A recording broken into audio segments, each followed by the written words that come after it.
Donc on y va, Nat, au départ, bah, tu vas te présenter, tu vas me dire qui tu es, ton nom, ton prénom, d'où tu viens et où tu es, surtout à l'heure actuelle, ce qui nous intéresse. Eh bien, je m'appelle Nathan Fernandez, avec un nom bien espagnol. Je viens du nord-est de la France, près de la frontière luxembourgeoise, une toute petite ville, une petite bourgade qui s'appelle Longwy, que peu de personnes connaissent, mais certaines oui. Et voilà, maintenant, depuis presque 7 ans, je suis sur Madrid, dans la communauté de Madrid, dans un petit village qui s'appelle Villanueva de Perales. C'est un petit village de 1000 personnes dans le sud-ouest de Madrid. Et là, c'est vrai que j'ai eu l'opportunité de l'Espagne parce que je suis espagnol de par mon père et ma sœur vivait déjà ici. Donc, grâce à quelques petites touches que j'avais déjà, ça m'a facilité un peu le changement. Donc, c'est sûr qu'avoir un petit pied-à-terre, connaître quelqu'un qui peut nous diriger dans la paperasse un peu espagnole et nous aider là-dessus, c'est sûr que oui, c'est un avantage. Maintenant, il y a des gens qui partent, j'ai quelques amis aussi qui sont partis à gauche, à droite dans plusieurs pays, qui sont partis à l'arrache avec le sac à dos et puis simplement changer de vie. Mais c'est vrai que si on veut faire ça bien et proprement, si on a vraiment envie d'avancer rapidement, ouais, c'est vrai que c'est mieux d'avoir un pied à terre, avoir quelqu'un qui peut t'aider dans les formalités de début, quoi. Et ben, au départ, moi, c'est juste, je me suis réveillé un matin, j'ai dit je pars. J'ai dit je pars, donc j'ai appelé mon beau-frère qui travaillait sur Madrid, qui avait sa petite entreprise, et j'ai dit voilà, je pars. Vraiment, c'était plus un coup de tête que quelque chose d'un peu plus réfléchi. C'est pour ça que beaucoup de personnes n'y croyaient pas du tout. Beaucoup de personnes disaient dans une semaine, on l'envoie dans le nord-est à se geler comme nous. Et en fin de compte, non, c'est vrai que je suis parti en chargeant la 807 de mon père. Je suis parti avec mon cousin parce qu'on devait être quand même deux pour conduire, avec juste ma télé et mes fringues. Et je suis descendu direction Madrid. Et là, tu arrives, il fait beau, c'était en avril, c'était début avril, il faisait un ciel bleu magnifique, il faisait 25 degrés, la piscine était déjà ouverte. Et là, tu rencontres des gens la première semaine, les premiers jours, et c'est là où tu te dis, j'ai pas fait l'erreur. Pour l'instant, je suis bien là, quoi. Alors pour le travail, c'est sûr qu'il ne faut pas être gourmand de super travail quand on vit en Espagne. C'est sûr que les meilleurs postes sont plus, tu l'as plus par piston, ou avoir vraiment une belle expérience, ou venir d'entreprises vraiment très connues, qui là, ça te fait vraiment une belle porte d'entrée. Maintenant, tu viens comme moi, un peu sans bagages, des bagages de restauration, des bagages de travail avec les chevaux, sans avoir des grands diplômes, sans avoir du diplôme pratiquement tout court.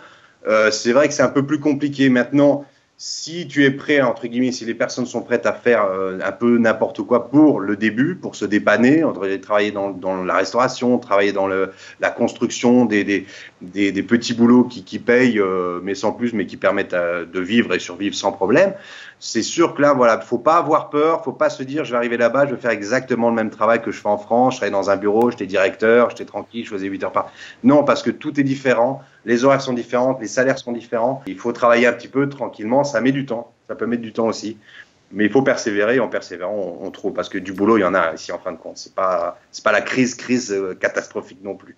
C'est combien à peu près un salaire normal en Espagne? Alors le SMIC espagnol malheureusement est un des plus bas d'Europe. On est à 675 euros par mois, mais on dirait un salaire minimum, on touche avec les deux trois petits plus qu'il y a dedans entre 750 et 850 euros par mois. Ça c'est vraiment le salaire voilà minimum quoi. Et on va dire un salaire très correct va être de 1005, 1007. Là, on est déjà sur une catégorie de personnes qui gagnent bien la vie. On va dire l'équivalent au Luxembourg, tu fais x2, quoi. C'est comme si au Luxembourg, tu gagnais 3000, 3002. Ben ici, c'est en 1005, 1007. Voilà, c'est vraiment une tranche où là, tu vis bien. Mais la plupart des gens comme moi, là, je gagne 1000 euros par mois et je m'en sors très bien, quoi. C'est vraiment bien. Pourquoi? Parce que les coûts de vie sont bas ou... Alors, tout est moins cher.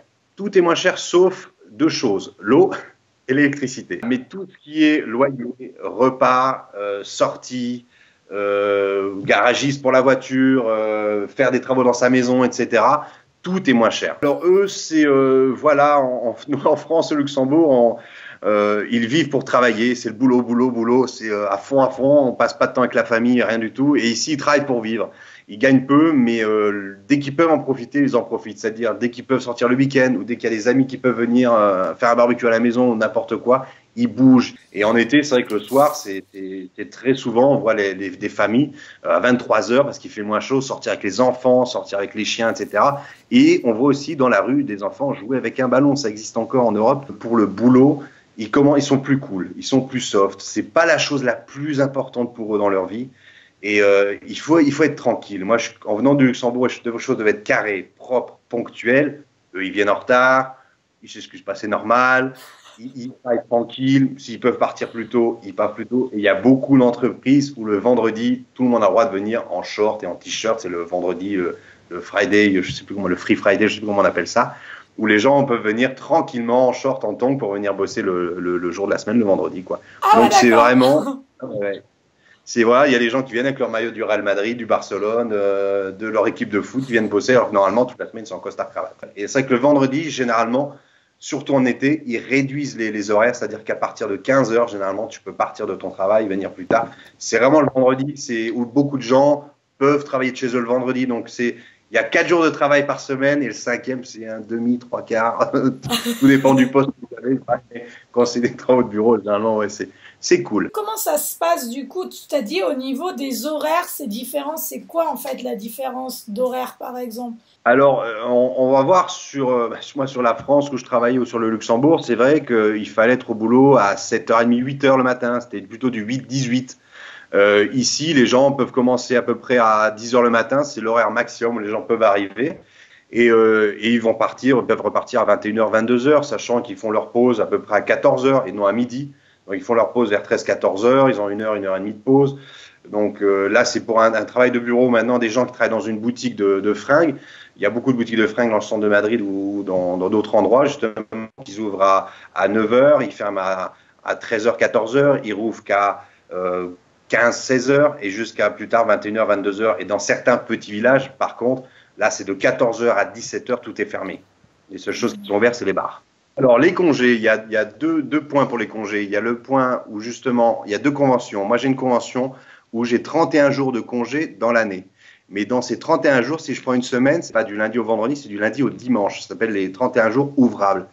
Et ma femme, elle, plutôt, elle a 26 jours. Elle a 26 jours ou 24 jours laborables. C'est-à-dire quand elle prend une semaine, là, c'est compté du lundi au vendredi et pas les week-ends. Donc, une semaine pour elle, ça coûte 5 jours. Moi, une semaine pour moi, ça coûte 7 jours. Donc, ça, c'est les congés. Ensuite, ça, c'est congés de travail. Maintenant, les congés de vacances, l'école pour les enfants finit vraiment fin juin et pas début juillet.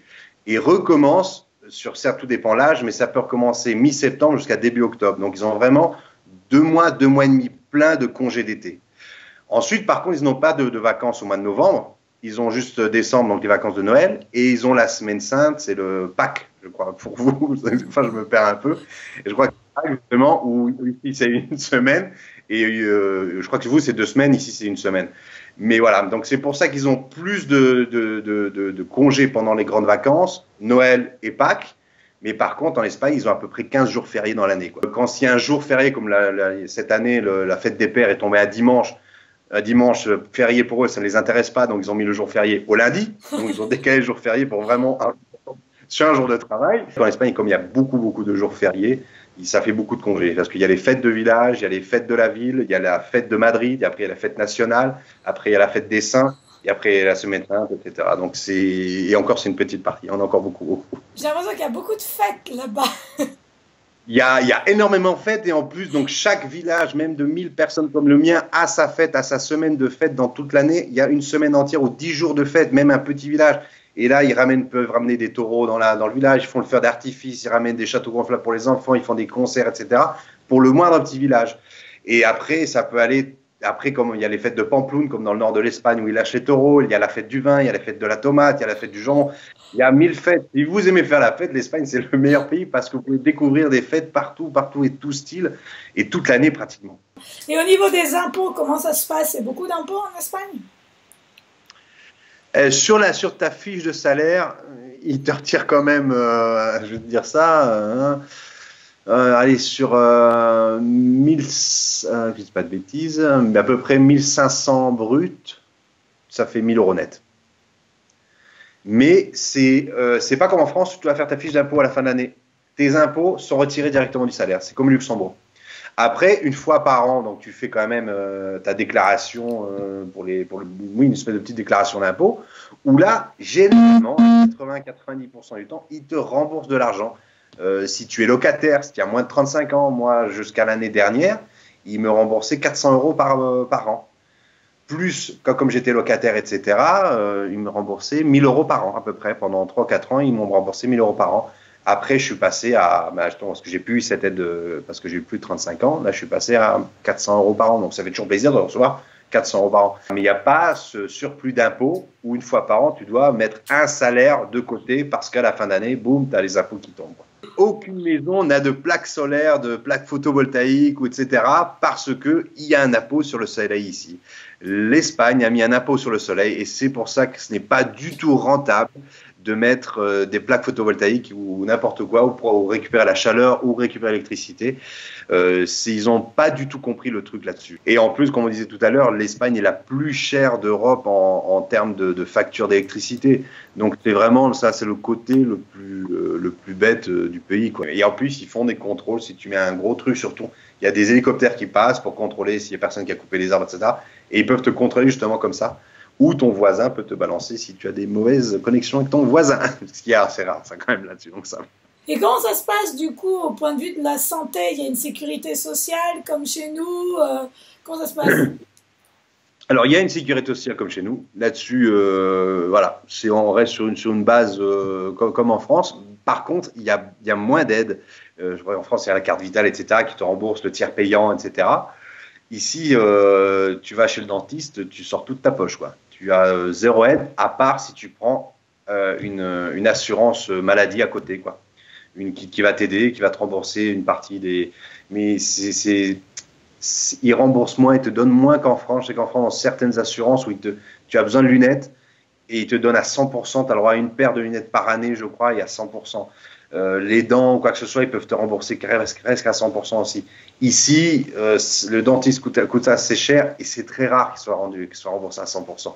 Donc des fois, ils vont t'aider sur 20 ou 30%, mais quand ça te coûte 15 000 €, ben, tu dois te débrouiller pour trouver le reste. Ce qui est bien aussi dans les assurances, tu peux aller dans les hôpitaux privés où tu passes plus simplement plus rapidement. Chaque petit village, chaque ville a son médecin, a son dentiste, a sa pharmacie, que ça soit petit comme 500 personnes ou comme Madrid Centre, il y a toujours, le médecin est à 150 mètres de la maison. Ils ont leurs horaires d'ouverture et généralement, ils ouvrent de 9h à 15h. Donc, généralement, l'après-midi, c'est fermé. Donc, si tu es malade, vaut mieux être malade le matin. Après, c'est à l'hôpital. Donc là, je parle des petits médecins comme dans mon village. Donc, maintenant, dans les grandes villes, là, tu as plusieurs médecins, tu as plusieurs hôpitaux. Ils ne donnent plus des arrêts maladie à tout va. Maintenant, c'est quand tu es en arrêt maladie de travail, toutes les semaines, tu as un contrôle chez le médecin de travail. Voilà, et hop, quand tu lui décides, c'est bon, tu peux retourner au boulot, tu peux rien faire, tu dois retourner au boulot. Et il y a une année, justement, quand cette loi est passée, ils ont dit à partir de lundi, on va faire des contrôles chez tous les fonctionnaires de police, tous les fonctionnaires espagnols. Et le lundi matin, il y a eu sur Madrid 10 000 fonctionnaires qui sont revenus au boulot le lundi matin.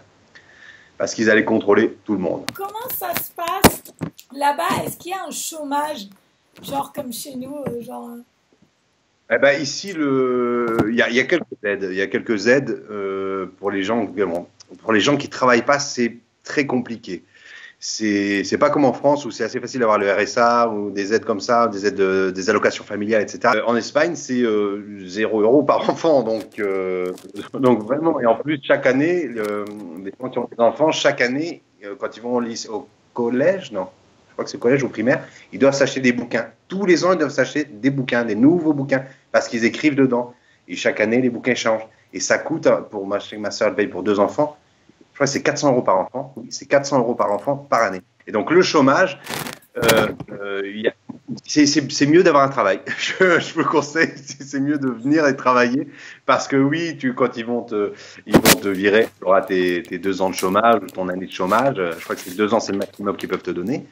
Tu auras tes indemnités, mais après tes 2 ans de chômage, quand ils seront terminés, tu n'auras plus rien. Donc il y a beaucoup de gens que quand ils se retrouvent au chômage, ils se sont fait virer, etc. Ils touchent le chômage pendant 1 an et à côté, ils essaient de trouver un petit boulot au black pour profiter du système aussi, pour s'en sortir aussi, parce que voilà, quoi. Après, il y a beaucoup, comme la retraite, il y a beaucoup de personnes de 50, 60, 70 ans qui travaillent encore, qui font les jardins, qui font des petits boulots à gauche, à droite, qui sont obligés de travailler pour fignoler leur mois, quoi.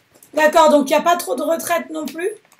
Non, non, non, non, non, non. C'est la retraite, tu te la fais toi tout le long de ta vie. Si tu as de la chance, si tu arrives à être propriétaire quand tu es allé retraiter, si tu arrives à avoir un petit pécule, en plus de ta petite retraite qui va venir, mais si tu as trouvé le petit plan, le petit magasin qui fonctionne ou que tu peux encore travailler un petit peu dedans, ou un petit truc il faut toujours avoir une deuxième solution, parce que si tu attends que sur le chômage du pays, sur la retraite du pays, tu t'en sortiras pas. Il y a beaucoup de gens qui s'en sortent pas. Il y a pour ça qu'il y a beaucoup de retraités qui vivent avec leurs enfants. Enfin, après, c'est mon avis, hein. Je pense que le français, il fait une grosse psychose sur tout ce qui est santé. C'est-à-dire, oh, on a la sécurité sociale, on a la retraite. Et en fait, il ne voit, pour moi, le français, il ne voit que cette manière de fonctionnement de système, et c'est la manière la plus importante, parce que ailleurs, en fait, comment tu fais pour t'en sortir si t'as pas ça? Or, eux, tous ces pays qui n'ont pas toutes ces aides, leur éducation depuis le départ est différente. C'est-à-dire que eux, par exemple, ils ont la continuité dans la famille. C'est-à-dire que c'est les jeunes qui font attention aux vieux. Il n'y a pas vraiment de distinction. On n'envoie pas les vieux en maison de retraite en Espagne. Est-ce qu'ils vont en maison de retraite? Voilà, il y a des maisons de retraite en Espagne, mais ça coûte cher. Ça coûte très cher. Et les gens, avec la pension du papy, ne peuvent pas lui payer sa maison de retraite. Donc, très souvent, c'est pour ça qu'ils ont souvent des maisons, et c'est pour ça qu'ils ont un appartement en bas de la maison. Et c'est l'appartement de la abuelo, du grand-père, de la grand-mère. Et voilà, j'ai beaucoup d'amis, justement, qui font ça, quoi, qui ont leurs parents à la maison. Donc, c'est vrai qu'il y a cette continuité familiale. On prend soin des anciens, de nos anciens ici, on en prend soin, quoi. C'est pas, on les fout dans un hospice et puis on en a plein, non, non. Et jusqu'à la fin. Et donc, même si, voilà, si la petite mamie, elle avait son appartement, et ben elle reste dans son appartement, et c'est les enfants qui se relayent pour s'occuper d'elle en fonction de leur travail, etc. Et voilà, quoi. Donc, c'est pas, on prend la vieille, on la met dans un hospice, on vend l'appartement, on garde le pognon. Ils pensent à l'avenir, ils pensent à la retraite, ils savent très bien qu'à la retraite, ils vont être dans la merde, donc ils savent qu'il faut qu'ils se trouvent une solution, justement, pour s'aider pour la retraite. Et en France, c'est vrai que, comme ils ont plus de retraite, etc., mais en fin de compte, il y a beaucoup de Français retraités qui se font virer. Les Français sont aussi dans la même merde, parce qu'en fin de compte, ils doivent se retrouver un petit pécule en plus de leur retraite pour survivre à la fin, parce que tout augmente, comme d'habitude, partout, tout augmente, sauf la retraite, sauf le chômage, sauf les salaires. Mais par contre, le coût de vie, il augmente tous les ans, quoi. Parce que c'est vrai qu'en France et au Luxembourg, ça bosse tout le temps, du lundi au vendredi, les deux personnes. Ils disent, mais on ne pourrait pas avoir papy ou mamie à la maison, parce comment on pourrait faire? Parce que déjà qu'il faut qu'on paye nos factures, plus on dit, ça serait pas possible, ils travaillent tellement. Alors qu'ici, il y a un niveau de vie, un machin qui est vraiment plus cool, et avec peu, ils s'en sortent, comme tout est moins cher. Au lieu de manger du bœuf, ils mangent du porc ou du poulet qui est beaucoup moins cher. Donc, ils font tout, ils vivent, ils s'éclatent avec tout. Ils font des fêtes splendides, mais avec rien.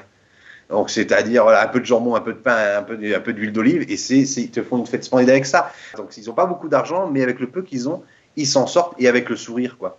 Et c'est vrai que ça fait pas la gueule, ils se font pas la dépression, ils ont du mal à finir.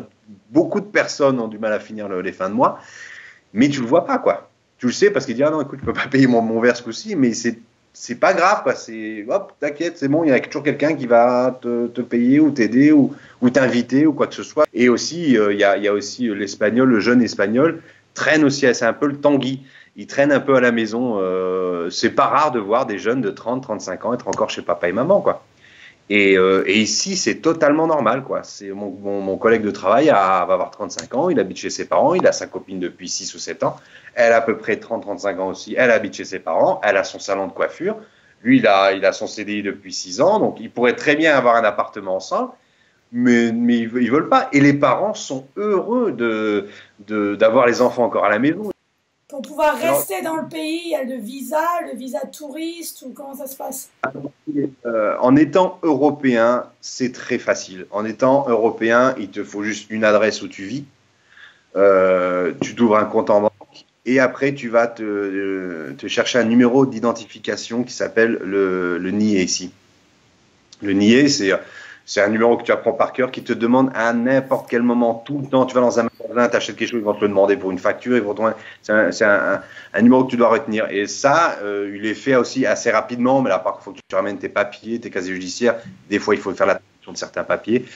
Pour les Européens, c'est assez facile. Pour les Sud-Américains ou pour les gens qui ne sont pas d'Europe, c'est beaucoup plus compliqué parce qu'ils ont un peu commencé à fermer justement ce marché. La nationalité espagnole, comment ça se passe pour l'obtenir? Alors, il y a plusieurs manières. Il y a la manière de par la famille, c'est-à-dire père ou grand-père. Moi, j'ai passé par mon grand-père et par mon père. Il y a 10 ans dans le pays et il y a par mariage. Donc voilà, mais maintenant, dernièrement, encore une fois, ils ont rajouté certaines lois pour compliquer un peu ça, pour que les personnes qui veulent devenir espagnoles s'investissent vraiment. C'est-à-dire qu'avant, la nationalité, tu allais avec tes papiers, bam, bam, et en 6 mois, tu avais ton papier qui arrivait, bon, ça y est, tu étais espagnol. Maintenant, tu as des examens civiques, examens historiques, examens écrits, examens d'écoute, examens de langage, etc. Et c'est beaucoup plus strict. Et c'est des choses que tu dois payer. Ils te demandent plus de papiers. Ça m'a coûté à peu près 500-600 euros. Je trouve par contre que c'est bien qu'ils fassent ça, que les personnes qui veulent venir vivre en Espagne et avoir surtout la nationalité, parce qu'on peut très bien vivre en Espagne sans avoir la nationalité et rester comme ça, mais c'est vrai qu'en ayant la nationalité, il y a certains avantages, si tu veux acheter une maison ou acheter certaines choses, ou avoir un travail, des fois aussi simplement, parce que tu viens avec ton papier espagnol, c'est sûr qu'ils t'accueillent, ils sont un peu moins peur. Mais c'est vrai que je trouve que c'est intéressant et c'est très bien pour le pays, justement, que les gens s'intéressent. Ils te donnent un bouquin de 100 pages où tu as l'histoire de l'Espagne, les fêtes patronales, les saints, les montagnes, la géographie, l'histoire, la constitution, les députés, comment se passe la monarchie, où est-ce qu'il est. Donc, beaucoup de ces questions, justement, où tu apprends beaucoup de choses aussi. Il y a 2 numéros. Il y a le NIE, qui est le numéro d'identification pour les étrangers, et le DNI, c'est la carte d'identité espagnole. Donc, si tu as ce DNI, tout le monde devra passer par ces examens civiques et historiques. Est-ce que tu peux déjà ouvrir un compte en banque quand tu es étranger? Ça se peut, ça? Tu peux faire ça? Moi, je l'ai fait parce que j'ai ouvert mon compte en banque, je n'avais pas de contrat de travail. Même si j'ai commencé un peu à travailler au blackjack avec mon beau-frère, mais non, ça tu peux le faire. Il faut une adresse par contre. Il faut que tu aies un domicile. Tu ne veux pas débarquer et dire je suis à l'hôtel, je vais ouvrir un compte en banque. Non, il te faut un domicile. Et tu donnes 20 euros pour ouvrir le compte ou un truc comme ça. L'adresse et ton numéro d'identification. Quand je dis numéro d'identification, c'est le numéro que tu dois demander pour demander du travail, etc. Il faut quand même que tu sais que tu vas t'installer, donc tu prends ton appart ou tu vas chez quelqu'un, donc là tu auras une base d'adresse. Ensuite, tu vas faire ton numéro d'identification qui va te servir à trouver un travail et ouvrir ce compte justement. Nier qui est la chose la plus importante. Sans ça, tu peux rien commencer. Mais ça, c'est gratuit, je crois. D'ailleurs, peut-être ça va te coûter de faire la paperasse, de demander peut-être 30 euros, mais c'est pas. Je crois que c'est même gratuit. Donc. Au niveau des maisons, tout ça, alors déjà, parle-nous un peu du prix immobilier en général, parce qu'on dit tout le temps qu'en Espagne, les trucs sont pas chers. Mais là, moi, quand j'étais à Barcelone, j'ai trouvé ça excessif, quoi. Pareil, à Marbella, je trouve que c'est excessif. Voilà, parce que c'est vrai que tu as été dans les villes les plus touristiques d'Espagne. Ça faisait partie des villes touristiques d'Espagne. Et Marbella, c'est un peu le Saint-Tropez de France, quoi. Du fait de la crise qu'il y a eu en 2010, 2011, les prix ont vraiment chuté. Je suis arrivé il y a 7 ans dans cette maison, ils voulaient me la vendre 250 000 euros. Maintenant, je peux l'acheter à 130 000 euros. Les maisons, en plus, ou les appartements achetés, même loués, sont généralement meublés, pardon. Ils sont déjà meublés parce que les gens, souvent, c'était leur appartement de week-end ou leur maison de week-end. Et comme avec la crise, ils n'arrivent plus à payer les deux, donc ils louent et ils donnent tous les meubles où ils les vendent avec déjà tous les meubles. Donc nous, on est arrivé ici, on n'avait pas de meubles, ça tombait très bien parce qu'on avait canapé, table à manger, salon, chambre, placard. Tout, même la tondeuse était restée dans le garage et l'établi avec ses outils. Appartement, bord de plage, je sais qu'à Alicante, en bordure d'Alicante, qui est le sud-est de l'Espagne, près de Murcia, en dessous de Valencia, c'est pour 60 000 euros, vous pouvez trouver un 40-50 mètres carrés avec vue sur plage, quoi. Wow, encore alors. On peut tout trouver. Mais maintenant, on parle d'un truc un peu, pas dans un centre-ville, il faut prendre la voiture pour faire 2-3 km pour aller, où il y a 2-3 petits trucs, c'est pas vraiment un petit truc. mais c'est, on va dire, c'est à 15 minutes d'Alicante, qui est une grosse ville quand même. Donc, on peut trouver des petits studios, des petits apparts, justement, à ces prix-là, entre 60 et 90 000 euros sans problème. Nous, ce qu'on cherche, c'est un appartement près de Santander, à une demi-heure de Santander, et là, on est sur un budget de 90 000 euros, et on est sur une taille de 80-90 mètres carrés à peu près, mais avec un truc qui est à peu près vue sur mer, et c'est qu'il y a... Si les gens veulent investir de l'argent dans l'immobilier, plutôt évidemment près de la mer, où sont en fait les endroits les plus intéressants? Et c'est simple, il y a deux endroits. Il y a le nord-nord, et toute la côté sud-sud-est. Le nord, on parle de la Galice, de l'Asturie, de la Cantabrie. Donc, c'est tout ce qui est ce mélange de Pyrénées montagneux qui tombe dans la mer. Et c'est vrai que là-bas, ça marche très bien. Il y a beaucoup de choses. Ce qui cartonne en ce moment, c'est Airbnb, bien sûr. Et ce qu'il y a beaucoup de personnes, ce qu'ils font, justement, c'est qu'ils investissent dans un appartement. Ils le louent une partie de l'année. Une autre partie, c'est eux qui vont en vacances. Donc voilà. Et c'est vrai qu'il y a ces deux styles. Soit le nord d'Espagne, le côté vert, 25-30 degrés grand maximum, et voilà, très agréable, mais bon, moins de jours de soleil. Et le sud, là, on part sur Malaga, Torremolinos, Marbella. On est sur la Costa del Sol, on est sur Murcia aussi énormément. Et ouais, je trouve que ça vaut le coup parce que là, c'est le sud, c'est la chaleur, une ambiance festive, des restaurants pas chers, des restaurants à tapas qui sont très très bons et pas chers. Donc, moi, c'est vrai que moi, je conseillerais plus le sud parce que là, vous êtes sûr de ne pas être déçu. Et au niveau des locations des maisons, du coup, combien ça se loue, voilà, au mois, une maison, voilà. Eh ben, une maison, une maison piscine privée à 40 minutes du centre de Madrid, 45 minutes du centre de Madrid, on tourne entre 600 et 800 euros par mois. On peut trouver sans problème une petite maison de 100-120 mètres carrés, piscine privée, un petit jardin, un petit palmier et un petit barbecue qu'il y a dans toutes les maisons ici. Des appartements, maintenant, ce qui se font beaucoup, justement, c'est des appartements communautaires, c'est-à-dire que c'est un rectangle d'appartements et au centre, il y a la piscine, le terrain de tennis, le terrain de padel, le terrain de basket, etc. Et là, j'ai un ami qui a ça, il a 110 mètres carrés, je crois, il paye, tu peux trouver pour 400-500 euros. Là. Un truc assez récent, assez neuf. Parce qu'il y a eu le boom, justement, le boom des constructions en Espagne, où ils ont construit des immeubles, où il y a carrément des villes fantômes ici, où personne n'habite parce que personne n'a réussi à vendre, donc ça a coulé. Il y a carrément des villes, des centaines d'appartements complètement vides, des immeubles de 8 étages, où il y a 200-400 appartements dedans, et il y a plusieurs immeubles comme ça, c'est complètement vide. Tu veux vivre dans la ville même, dans Barcelone ou dans Marbella ou dans Malaga, oui, là, ça va être plus cher, mais si tu fais 10 minutes à gauche, comme de Malaga, qui est le sud, Torremolinos, qui est à 10 minutes à l'ouest, en voiture, c'est beaucoup moins cher. Là, on parle aussi de 500, 600, 700 euros par mois. Après, tout dépend, si tu veux, le bord de plage, la vue sur mer qui va être beaucoup plus cher. Mais non, fais 2 rues en arrière, ça va être beaucoup, beaucoup moins cher. C'est pas tout le village qui va être au même prix. C'est vraiment, voilà, le bord de mer va être plus cher, mais 2 rues derrière, ça va être beaucoup, beaucoup moins cher. Au niveau de la route pour conduire, tout ça, alors déjà, avec les permis, comment ça se passe? Est-ce qu'ils sont disciplinés sur la route et tout? Comment ça se passe? Alors maintenant, ils sont beaucoup, beaucoup, beaucoup plus disciplinés. Depuis une dizaine d'années, parce qu'avant, il y a 10-15 ans, l'Espagne, c'était une boucherie. Il n'y avait pas de radar, il n'y avait pas de contrôle de police. Ça buvait, ça a été des accidents et des morts énormes, énormes, énormes. Et depuis une dizaine d'années, justement, ils ont commencé à mettre tous ces radars automatiques, les hélicoptères, les patrouilles, justement, sur la route. Donc là, maintenant, côté sécurité routière, c'est beaucoup, beaucoup, beaucoup plus contrôlé. Maintenant, le taux d'alcool ici, c'est 0. Ça vient de passer en début de cette année. C'est 0% d'alcool dans le sang. Donc, vous faites choper, ils sont très, très durs. Hein. Donc, ça peut vraiment vous embêter là-dessus. Par contre, maintenant, il y a une loi qui est encore... Il y a beaucoup de nouvelles lois qui sont passées justement pour les gens qui veulent venir s'installer en Espagne. La dernière, justement, en date, c'était pour les permis de conduire. Ça fait un an, plutôt celle-là.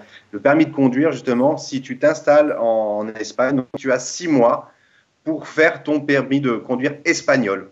C'est-à-dire que tu n'auras plus le droit de conduire... Avant, moi, je suis arrivé ici avec mon permis français. J'ai roulé avec pendant presque 4 ans ici, 5 ans même. Aucun problème. Et il y a cette loi qui est passée que quand j'ai été contrôlé une fois, ils m'ont dit non, maintenant, vous devez passer le permis espagnol. Où là, ça coûte 35 euros. C'est pas du tout repasser le code, etc. C'est juste faire l'équivalent du permis français au permis espagnol. Non, ça coûte 35 euros. C'est une visite des yeux. Et c'est tout. Les 2 questions.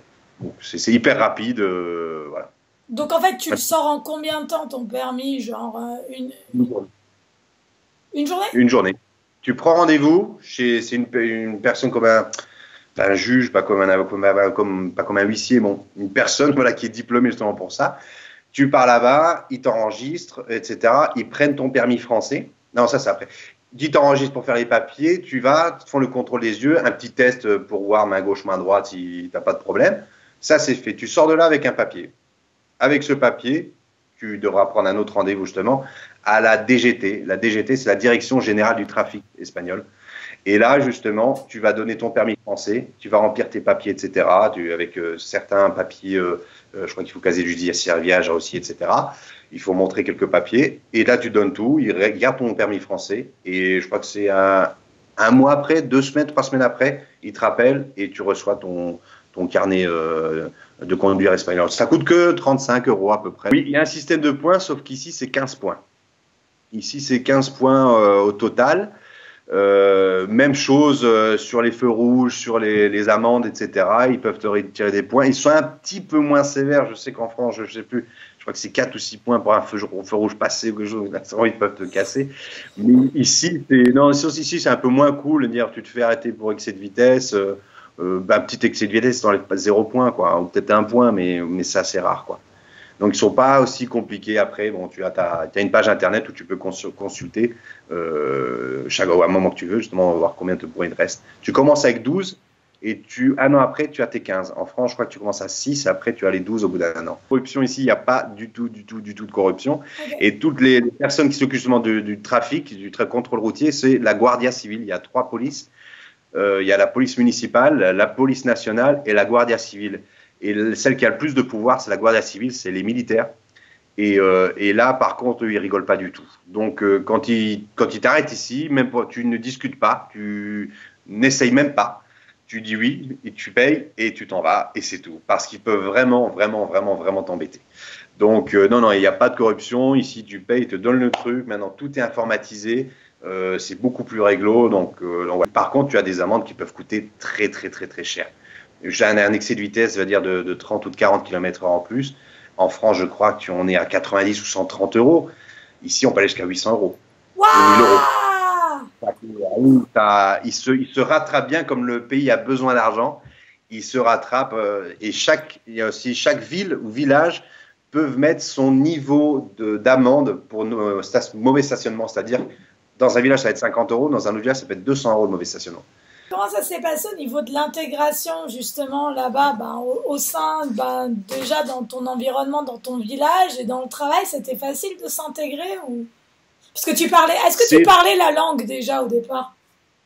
Alors j'avais des notions de base, mais des choses basiques, demander une bière, dire bonjour, au revoir, merci, c'était sympa, mais rien de plus. Donc c'est vrai que là j'ai eu l'avantage encore une fois d'être chez ma sœur parce qu'on parlait franco-espagnol, donc il me corrigeait, il m'apprenait un petit peu comme ça. Donc voilà, mais c'est vrai que l'intégration elle est hyper facile ici parce que ce sont des gens hyper ouverts. Après je parle, comme on avait dit, je parle de Madrid un petit peu, pas le nord de l'Espagne qui sont un peu plus fermés, mais Madrid jusque tout dans le sud, une grosse, on va dire 75% de l'Espagne, voire 80%, c'est très ouvert. Donc les gens t'accueillent avec bras ouverts. Même dans mon village, tu traînes dans la rue, les gens te saluent. Tu vas au marché, les gens te saluent. Comme tu es très petit, il n'y a qu'un petit supermarché, il y a 2 ou 3 bars, donc tu vois, tu te fais très vite des amis. Et c'est que l'intégration, elle est vraiment facile. Elle est plus facile ici pour moi que ça a été au Luxembourg, les premières fois que j'ai été travailler au Luxembourg ou en Belgique. Avec eux, tu n'as pas besoin de répéter 2 fois. Ici, tu fais comme chez toi. Donc même quand ils vont aux toilettes, ils laissent la porte ouverte. Donc non, c'est très libéral. Hein. Ils viennent, ils servent leur bière, ils rentrent. Ils n'hésitent pas justement à demander une bière ou tu peux me ramener ça. En France, on est un peu coincé, on hésite. On dirait ici, même si c'est la première fois que tu vas chez quelqu'un qui t'a invité, un copain, c'est la première fois que tu vas chez lui, il te met tout de suite à l'aise, il te sert quelque chose à boire, il dit tu fais comme chez toi et tout de suite le vouvoiement n'existe pas ici, donc tout de suite tu es tutoyé. On ne serre pas la main, on se prend tout de suite dans les bras, on se fait tout de suite la bise, donc c'est beaucoup plus convivial. Ici, le vouvoiement, on va dire, on va l'utiliser vraiment pour une personne âgée, une personne où il faut le respect, ou quelqu'un, un ministre, un président, mais quelqu'un que tu vois en France ou au Luxembourg, tu vois pour la première fois une personne qui a 10 ans, 15 ans plus que toi, ou tout simplement quelqu'un qui a le même âge que toi, Tu dis bonjour, vous allez bien, je me présente. Et alors qu'ici, non, non, si tu vous vois une fois, c'est, je ne vais pas dire qu'ils le prennent mal, mais ils te reprennent tout de suite. Ils disent, non, non, ici tu me tutoies. Non, non, parce qu'eux, ils se prennent pas de haut, ils restent vraiment le pied sur terre. Et non, le vouvoiement, c'est pas du tout quelque chose de traditionnel. Et même des personnes âgées où tu les vouvoies, tout de suite, ils t'arrêtent, ils te disent, non, non, tu me tutoies, t'es gentil. Donc en fait, c'est pas forcément une marque de non-respect que de ne pas vous voyez, parce qu'en France, on est chiant à crever avec ça. Ils sont insupportables. Voilà, non, ouais, je sais qu'en France, tu vois pas quelqu'un, il va te regarder un peu bizarre. Pourquoi il me tutoie tout de suite? Moi aussi, au début, j'étais comme ça aussi quand je travaillais au Luxembourg. Quelqu'un qui te dit tu, ou tu dis oh, je te connais pas, excuse-moi. Donc c'est vrai qu'il y a toujours cette barrière, cette limite. Alors qu'ici, il y a pas cette barrière. C'est tu tout de suite. C'est des mots un peu légers qui sont échangés dès le début parce que des petites insultes ici, c'est très très amical. Ah, les insultes aussi, les insultes. Parce qu'en France, les insultes, attention, on n'a pas l'habitude, mais est-ce que là-bas, par exemple, c'est comment estás, cabron, hijo de puta, Voilà, tout ça, cabron. Voilà, comme on dit, quoi, ici on dit comment estás, cabron. Cabron, c'est connard. Et connard, ici, c'est vraiment amical. Connard, même, bon, hijo de puta, qui est un peu plus vulgaire, fils de pute, tu dis ça en France, tu te prends un coup de couteau dans le dos. Mais ici, c'est normal, ça sort dans une phrase, voilà, no me toca los huevos, ne me touche pas les œufs, si vous préférez. Mais c'est traditionnel, c'est quelque chose, ils parlent comme ça, ils sont assez vulgaires là-dessus. Vulgaires pour un étranger, mais pour ici, c'est pas du tout vulgaire. Vraiment, un certain Français, justement, ça peut se vexer assez rapidement. Malheureusement, ça peut vexer. Tu dis, hey, connard, le gars, il va tout de suite tiquer, il va pas être très content. Alors qu'ici, tu dis, connard, c'est limite une marque de respect, quoi, d'ailleurs. Ça veut dire cool. C'est que le moment, il est amical. C'est passé, c'est assez amical, quoi. La chose qui, à toi, t'a coûté le plus à t'adapter, c'est, par exemple, c'est ça, là, tu me dis, la ponctualité. Moi, en tant que Français, quand je suis venu en Espagne, le plus dur, c'était de laisser mes parents. Ça, c'est le plus dur. Mais maintenant, en Espagne, le plus dur pour moi, oui, ça a été le manque de rigueur, le manque de politesse, de ponctualité ici. Ils te donnent un rendez-vous soit prêt à 9 h, ils débarquent à 11 h, et toi, tu es déjà prêt, et tu dis, attends, on va prendre un café quand même avant, et puis il n'y a pas d'excuse-moi, j'ai 2 heures de retard ou quoi que ce soit. C'est vrai que c'était...